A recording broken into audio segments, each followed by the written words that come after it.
क्या आपने कभी बड़े बड़े मॉल से, ऑफिसेज से या बिल्डिंग से या फिर जो बड़ी बड़ी मल्टीज बनती हैं उनसे कभी कमाने के बारे में सोचा है कि उनसे कहीं से रेंट आने लगे या मेरी कहीं से पैसिव इनकम जनरेट होने लगे इन सारी चीज़ों से?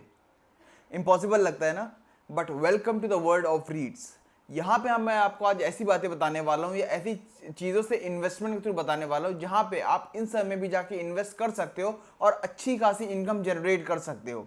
तो आज हम जो बात करेंगे ये बात करेंगे कि रीड्स यानी कि रियल एस्टेट इन्वेस्टमेंट ट्रस्ट कैसे काम करता है, क्या होता है और इसमें इन्वेस्टमेंट करना सही रहेगा या नहीं, या कितने रुपए से कर सकते हैं। तो सारी बातों को हम ध्यान से समझेंगे, ठीक है।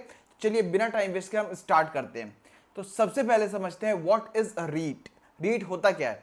तो सबसे पहले जैसे मैं इसका फुल फॉर्म बोला, इसका फुल फॉर्म होता है रियल एस्टेट इन्वेस्टमेंट ट्रस्ट। मतलब ये इन्वेस्टमेंट करने का एक दूसरा तरीका है। जैसे अभी तक हमारे पास लिमिटेड ऑप्शंस थे इन्वेस्टमेंट करने के, राइट, कि थोड़ा स्टॉक मार्केट में लगा दो, क्रिप्टोज में लगा दो, इंडेक्स फंड्स में लगा दो। तो एक नया तरीका ओपन हुआ है जहां पे हम रियल एस्टेट्स में इन्वेस्टमेंट करते हैं। अब ये बेसिकली क्या होता है, एक तरीके का म्यूचुअल फंड ही है। म्यूचुअल फंड तो आप सबको पता है, जहां पे क्या होता है बहुत सारे लोग आके एक पूल ऑफ फंड में इन्वेस्ट करते हैं, फिर वो एक जो फंड रहता है जाके अलग अलग जगह डाइवर्सिफाइड तरीके से इन्वेस्टमेंट करता है, फिर आपको उसके बदले में रिटर्न मिलते हैं। तो सेम रीट ऐसे ही काम करता है बट फॉर रियल एस्टेट। मतलब एक रीट तरीके का एक तरीके का फंड होगा, ठीक है। रीट एक तरीके का फंड होगा। अब यहाँ पे आपको करना क्या होगा, बहुत सारे लोग अलग अलग टाइप के पीपल्स आके इसमें इन्वेस्ट करेंगे, बहुत सारे लोग, और फिर ये एक पूरा पूल ऑफ फंड बन जाएगा। मान लो 1000 करोड़ का ये पूल ऑफ फंड बन गया।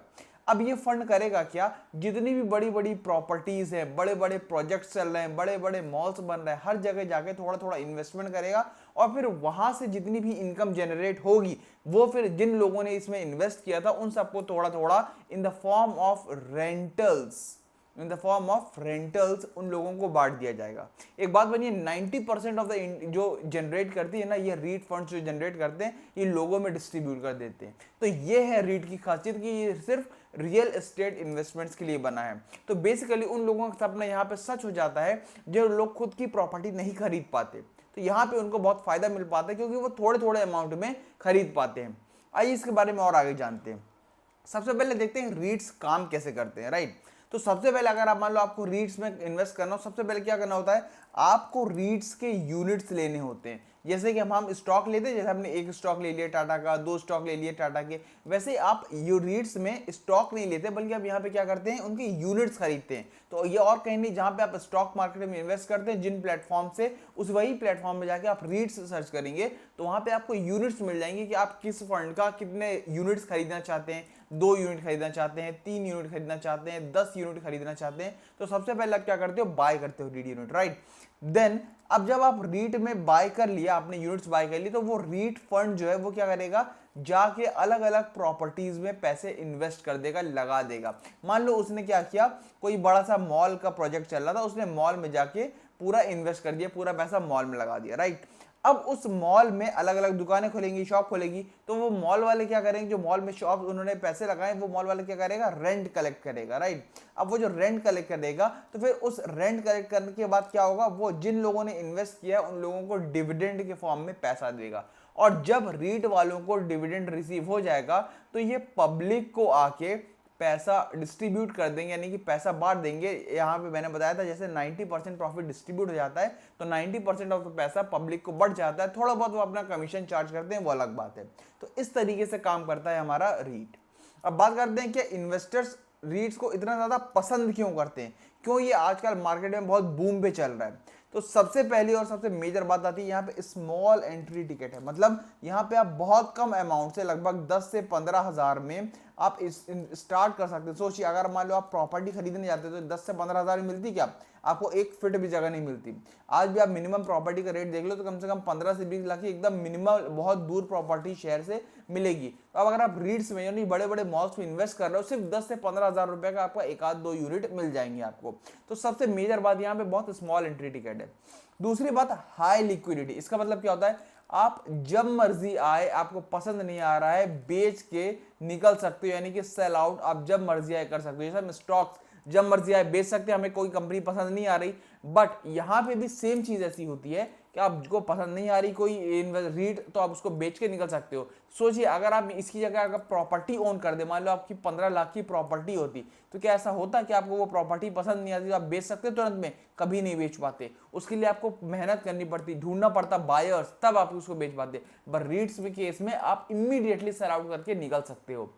तीसरा मेन रीजन रेगुलर इनकम, जैसे मैंने बताया रेंटल्स। अब आप सबको मालूम है कि रेंटल्स जो होते हैं वो मंथली बेसिस पे देना ही देना होते हैं, ठीक है ना। तो सेम चीज में होता है, जैसे ही यहाँ पे रीट फंड को रेंटल्स मिलते हैं, ठीक है, शॉपकीपर्स के, तो वो क्या करते हैं अपने पब्लिक को बांट देते हैं तुरंत में। अब ये दो तरीके से या तीन तरीके से, कुछ रीट्स होते हैं जो मंथली भी देते हैं, कुछ रीट्स होते हैं जो क्वार्टरली बेसिस पे देते हैं, और कुछ रीट्स होते हैं जो हाफ ईयरली बेसिस पे देते हैं। तो डिपेंड करता है कौन सा रीट किस टाइप में वर्क करता है। नेक्स्ट आता है डाइवर्सिफिकेशन। यहाँ पे आपको एक इन्वेस्टमेंट करने का, अपना पोर्टफोलियो डाइवर्सिफाई करने का आपको एक तरीका मिल जाता है, जहां पे लोग देखते हैं कि हाई रिस्क है, यहाँ पे इक्विटी मार्केट्स में या क्रिप्टो में बहुत ज्यादा हाई रिस्क है, तो उन सबको एक थोड़ा सा लो रिस्क वाले इन्वेस्टमेंट में जाने का मौका मिल जाता है, इसलिए इन्वेस्टर्स इसको इतना ज्यादा पसंद करते हैं। नेक्स्ट बात करते हैं इसके रेगुलेशन के बारे में। देखिए सबसे मेजर जो एक ट्रस्ट फैक्टर, लॉयल्टी फैक्टर आके अटकता है ना, वो यही पे आके अटकता है रेगुलेशन में। क्या होता है, क्रिप्टो ना इतने सालों से मार्केट चल रहा है क्रिप्टो का, बट आज भी कहीं ना कहीं लोग उसमें आज इन्वेस्ट नहीं करते। रीजन है कि वो रेगुलेटेड नहीं है, बिल्कुल भी रेगुलेटेड नहीं है। तो लोग डरते हैं कहीं कोई स्कैम ना हो जाए, कुछ ना हो जाए। बट रीट्स के साथ ऐसा नहीं है। जो रीट्स है ना उसको रेगुलेट करता है हमारा SEBI, securities and exchange board of India, जो पूरे हमारे स्टॉक मार्केट, कैपिटल मार्केट को रेगुलेट करता है, इसका भी रेगुलेटर वही है। तो यहाँ पे खतरे की या फिर स्कैम जैसी बात कोई नहीं हो सकती। तो ये बात आपको ध्यान में रखना है इन्वेस्ट करते टाइम। और अब बात करते हैं इन्वेस्टमेंट, बात आती है तो अब यहाँ पर रिस्क तो आता ही आता है। बिना रिस्क के कोई भी इन्वेस्टमेंट होता ही नहीं, चाहे आपको गोल्ड पकड़ लो, राइट। तो इसे देख लेते हैं इसमें रिस्क क्या रह सकते हैं। सबसे बेहतर मार्केट लिंक्ड रिस्क, मतलब जैसे कि अब मान लो हर मार्केट में डाउनफॉल आता है, वैसे ही रियल एस्टेट का मार्केट है, वहां पे भी डाउनफॉल आने की संभावना होती है, आ सकते हैं। तो उस केस में जब प्राइसेस डाउन जाएंगे रियल एस्टेट्स के, तो आपको भी अपने रेंटल इनकम में डाउन साइड देखने को मिल सकता है, और कभी कभी तो ऐसा होता है कि बिल्कुल ही इनकम जनरेट ना हो। दूसरा होता है रेंटल रिस्क। क्या होता है, जब बड़े बड़े जो टेनेंट्स होते हैं, जो आपकी जहाँ पे आपने लिया हुआ है वहाँ पे जो टेनेंट्स रहते हैं, वो लोग मान लो अगर लीव कर देते हैं, छोड़ देते हैं आपके मॉल से, मॉल्स में उनका जो रेंट होता है वो 2-3 लाख रुपए पर मंथ होता है, मान लो उसने खाली कर दी, तो वहां से भी आपको रेंटल इनकम में आपकी गिरावट देखने को मिल सकती है। और लास्ट होता है इंटरेस्ट रेट। अगर मान लो हाई इंटरेस्ट रेट चला गया, इंटरेस्ट रेट बहुत ऊपर चला गया, तो उस केस में कॉस्ट बढ़ जाती है, वहां से भी आपको गिरावट देखने को मिल सकती है। नेक्स्ट आता है इंडियन मार्केट में। अब इंडिया में कैसा रीट काम कर रहा है, ये 2025 में कैसा मार्केट इसका होने वाला है। तो देखिए सीधी बात करें तो ये नया मार्केट है, ज्यादा पुराना हुआ नहीं, इसलिए ये ग्रोइंग मार्केट है, यानी कि डेवलपिंग इकोनॉमी में ग्रोइंग मार्केट है। तो इन्वेस्ट करने के चांसेस बहुत अच्छे मिल जाते हैं, और धीरे धीरे करके ये बेटर होता जा रहा है। यहाँ पे हमें यील्ड्स यानी कि जो इसके रिटर्न्स हैं वो इंप्रूव्ड दिख रहे हैं, यानी कि साल दर साल ये हमें बढ़ोतरी दिखती जा रही है इसमें, इसके जो रिटर्न्स है इसमें। और हायर ट्रांसपेरेंसी, जैसे अभी मैंने बताया ये रेगुलेटर मार्केट है, यहाँ पे कोई स्कैम नहीं हो सकता, इसलिए इसमें ट्रांसपेरेंसी बहुत ज्यादा, यानी कि आप सब चीजें खुले आपके सामने रख दी जाएंगी और अकॉर्डिंगली आप इन्वेस्ट कर सकते हो।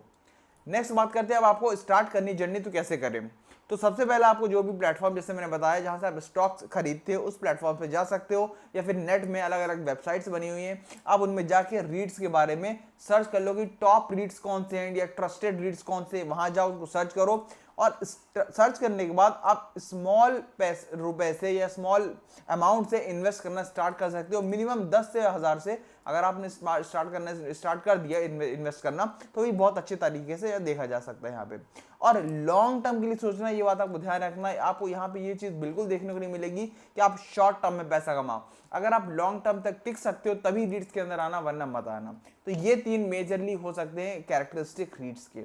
अब बात करते हैं लास्ट और द मोस्ट इंपॉर्टेंट, क्या आपको 2025 में रीट्स में इन्वेस्ट करना चाहिए या नहीं करना चाहिए। तो आइए इसके दोनों हैं, प्रोज भी हैं कॉन्स भी, दोनों हम समझते हैं। सबसे पहले प्रोज, क्यों आपको करना चाहिए, ये है प्रोज। देखिए पैसिव इनकम स्ट्रीम्स मिल जाती है, जनरेट हो जाती है, यानी कि जो आप एक एक्टिव इनकम सोर्स रहता है उसके अलावा एक दूसरा सोर्स बन जाता है एक तरीके से आपको इनकम कमाने का, क्योंकि यहाँ पे आपको रेगुलर बेसिस पे इनकम जनरेट हो रही है, right, in the form of rentals. दूसरा होता है लॉन्ग टर्म एस्टेट एक्सपोजर, यानी कि अगर आपको कहीं सोचा हुआ कि पैसा यार लॉन्ग टर्म के लिए डालना है हमें, ठीक है। तो इस यहाँ पे आप रीट्स में आराम से इन्वेस्ट कर सकते हो।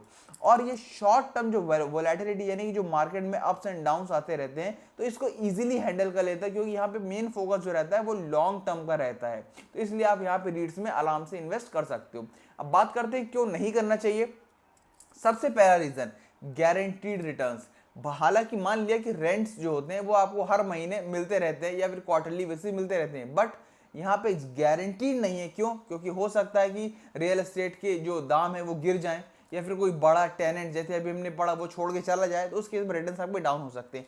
क्विक प्रॉफिट्स, यानी कि क्या मतलब हुआ, जैसे अभी हमने बताया कि बेसिकली फोकस जो करता है वो लॉन्ग टर्म के ऊपर करता है, तो यहाँ पे आप क्विक प्रॉफिट आप एक्सेप्ट नहीं कर सकते यहाँ पे, ठीक है। नेक्स्ट आता है जीरो मार्केट रिस्क, यानी कि यहाँ पे रिस्क रहता है। तो जो लोग सोचते हैं कि यहाँ पे बिल्कुल भी रिस्क नहीं है, तो ऐसा बिल्कुल नहीं होता, रिस्क रहता है। तो अगर आप भी रिस्क एपेटाइट है आपको थोड़ा बहुत, तो ही इसमें इन्वेस्ट करें, वरना ना करें। तो आई होप आपको रीट्स अच्छे से समझ में आ गया होगा, क्या है इन्वेस्टमेंट करने का तरीका समझ में आ गया होगा, कितने से इन्वेस्ट करते हैं, ये सारे हमारे सारे क्वेश्चंस क्लियर हो गए होंगे। तो आपको भी इन्वेस्ट करना है तो बिल्कुल जा सकते हैं, एक नई अपॉर्चुनिटी देखने को मिल सकती है। आई होप आपको कंटेंट पसंद आया होगा, और लाइक करें, शेयर करें, सब्सक्राइब करें। Thank you so much.